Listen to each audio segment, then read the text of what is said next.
Working outside today, making a new stitching pony. I've got this is I just make them out of 1x4s. Very simple, very easy to make.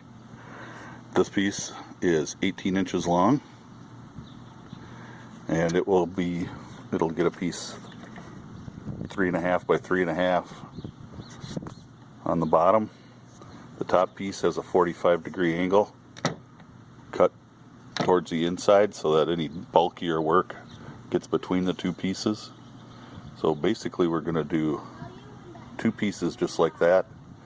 Once the glue is all set up, because I'll glue and screw everything together, and once the glue is set up, we'll cut this off at a 45 there too, and I'll just use my chop saw for that. So we'll be back in a few minutes. Alright, we're back. I'm just assembling my stitching pony. I thought I'd come downstairs, the wind started kicking up and stuff, so I figured to do it down here. But the sun was harsh out in the driveway. Midday sun, I don't know, it's a beautiful day out, but the midday sun is pretty strong coming over our roof. Comes in the front window, we got a big picture window, hotter than a biscuit in the living room. But pretty simple at this point. The wood has some marks in it and stuff. This is just scrap wood. So these were together this way at one point. I'm going to turn this so that this flaw is to the other side. I don't want to line up my flaws. Could make things a little tricky. Could make some weak spots. I don't know. But it's me, and that's the way I'm doing it. So I'm going to just apply some glue here.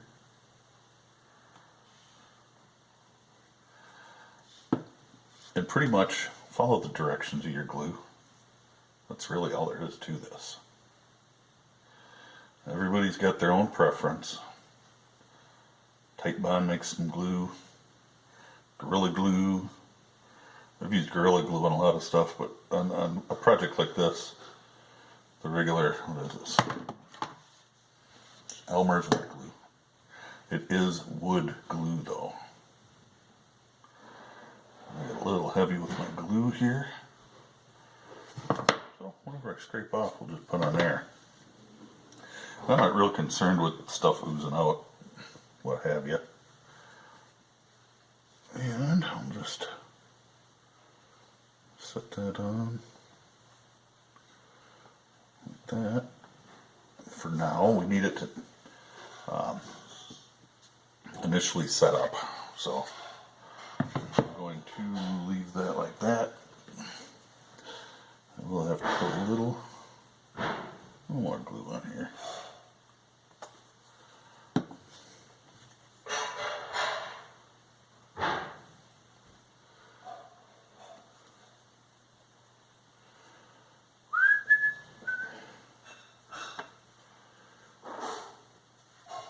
Now the angle that we cut on there is going to face down towards the other piece, and we'll cut the rest of that angle in a bit after everything's glued. I'm probably gonna this says it needs 30 minutes of clamp time for firmest bond. Allow it to dry overnight. I want a firm bond, so I'll let her sit overnight. Make sure you close your glue and wipe off the schmutz. I'm over on my gun bench, so I don't have a rag here because I do everything with cleaning patches. So just wipe that off, just like that, good and clean. Little piece of leather I was using to spread glue, I'll just toss that. The other one is all clamped up. I love these clamps. What I'm going to do is unclamp it.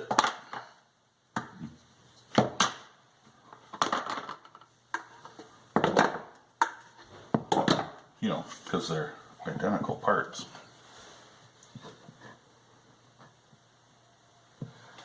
And this way,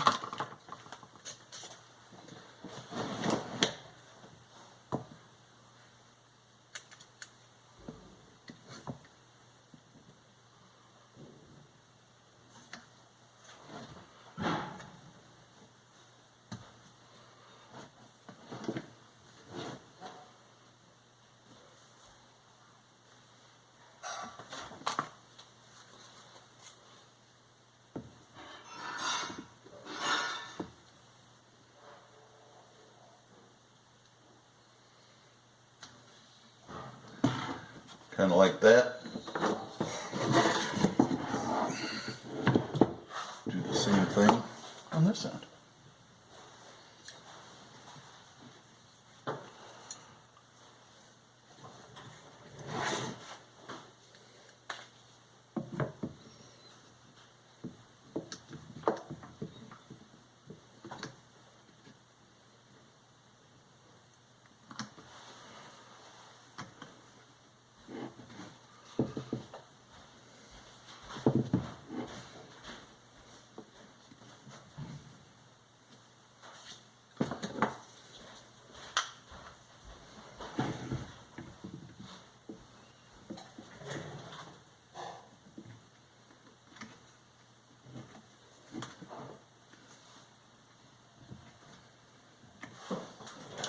And then, just to get a little more clamping pressure on the bottom here,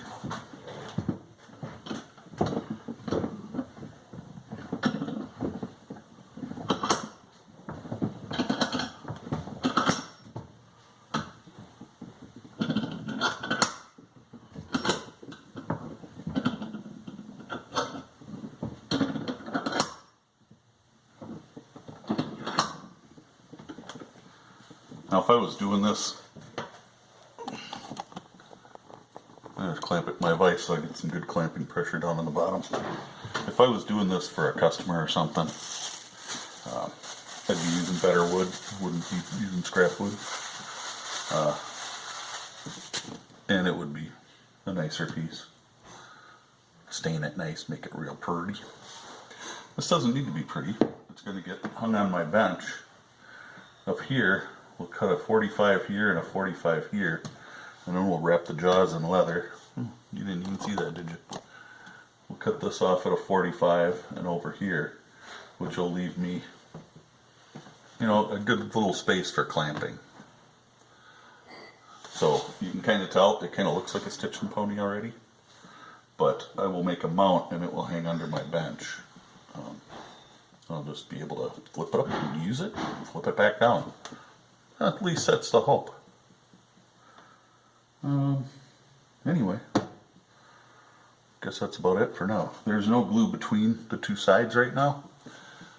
I will before it gets put on the bench, but not right now because I still need to cut this, and to do that I need to be on my chop saw upstairs.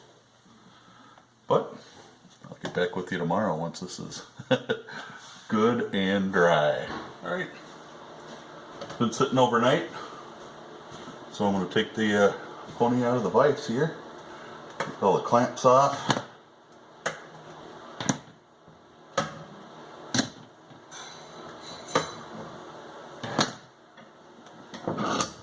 And there we go. Here's our two pieces. At a 1/2 inch, roughly. It's actually, it's close to 3/4. Let's take off another 1/8.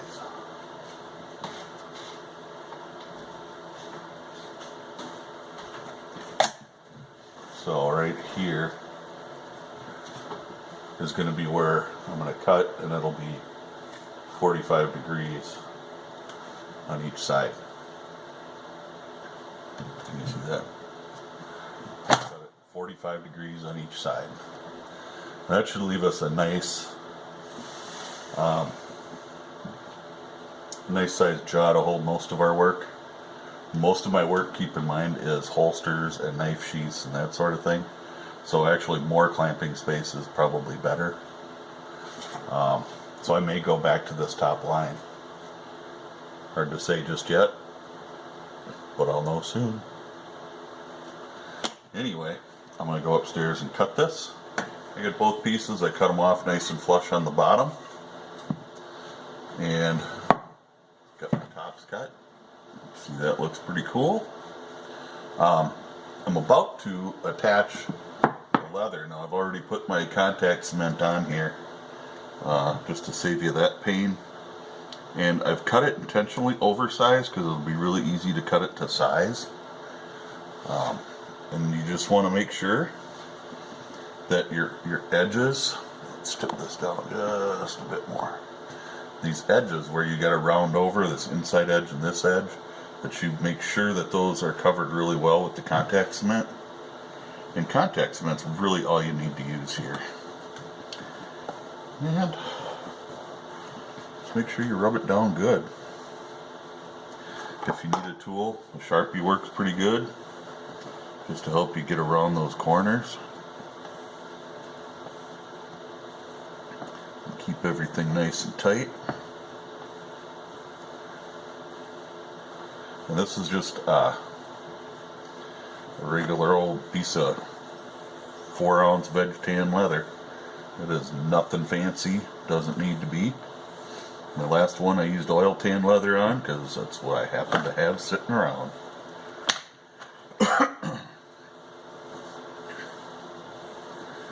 So, and really there ain't much more to it than that. I'm going to just make sure you're rolling it over and keeping everything as tight as you can.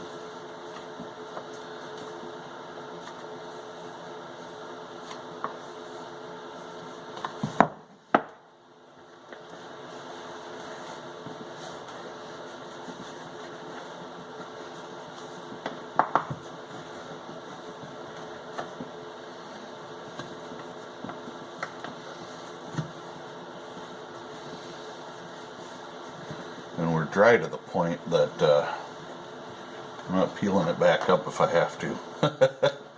So,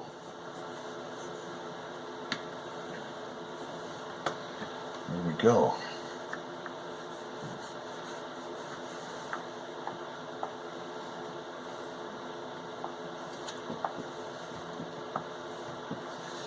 And if you want to, you can hammer it down a little.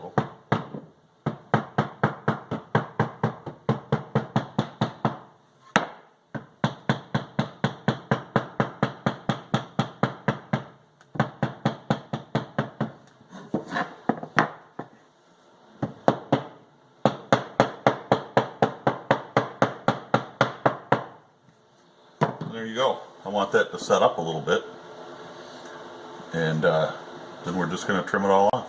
I think that's set up plenty. Just going to use my utility knife and letting the wood be my guide.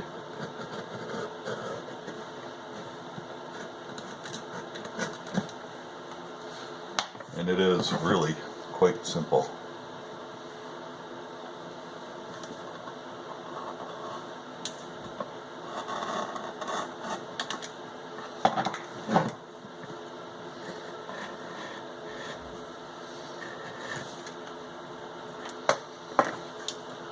You can see how nice that trimmed up, I hope.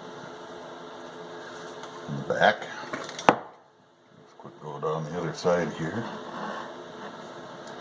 I just left, when I cut it, I kind of measured it, and I left it about ½ an inch oversized. So really not that even, that much too big.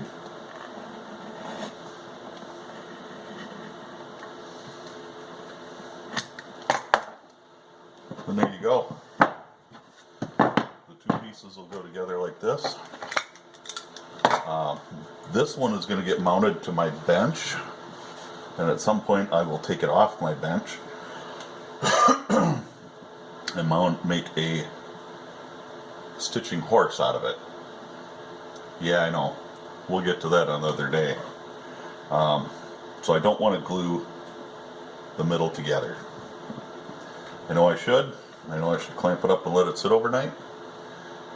But I'm just, well, you know what? I'm going to. No. Because I'll be taking it off. In a stitching horse, the jaws are left. One is stationary, the other is free. So that when they come together, you have a pedal or something to hold it so you can quickly loosen it and move your work. This isn't that hard to use either. And this is exactly the same as the last one I had. I've got, excuse me, about, I cut the leather 4 inches wide by 7.5 inches long, split it in half, and that covered both jaws. So really there isn't even a lot of leather involved in it. The rest of it was made from one 4-foot long 2x4, or excuse me, 1x4. I've used this before, it works great. So don't be too intimidated. It's pretty easy to work. A 1x4 is 3.5 inches. These blocks are 3.5 by 3.5, glued on together. This was a scrap, just a scrap piece from a project my boss was doing. I said, hey, what are you doing with that? So, you know, you can find this stuff for free if you need to. It's just scrap leather. I don't recommend using anything really thicker than 4-ounce leather, but you can. Nothing to stop you. Hard to bend around these corners though. Anyway, oh, and the only reason I covered this section is, there really isn't a reason. Really all you need is jaws and maybe 1/2 inch past it. So, don't be intimidated. I'm going to put a couple of screws in here, mount it to my bench, and get to using it. Alrighty guys, well, there it is. Mounted to my bench. There's the top. It will be a little in the way, which is why I'm going to a stitching pony, because I can set that off to the side somewhere and use it when I need it. I did have to put a little reinforcing block in there, but it's not going anywhere. And that is exactly what the doctor ordered. I can take it. If you have enough strength to, you know, manipulate it, it'll loosen up a little in time. And then you can put your work in there. Otherwise, you can make a tool to go in there and just kind of roll it open. Almost like you're sticking a board in there. Well, this one's too wide. But, you know, stick a board in here and give it a crack. And that'll hold it open. But you got to make the right one. I don't have the right one. So, there you go. There is my stitching pony. Like I said, I'll turn it into a stitching horse at some point, and I'll bring you along for that ride. Y'all stay safe. God bless. Hope you enjoyed this little how-to.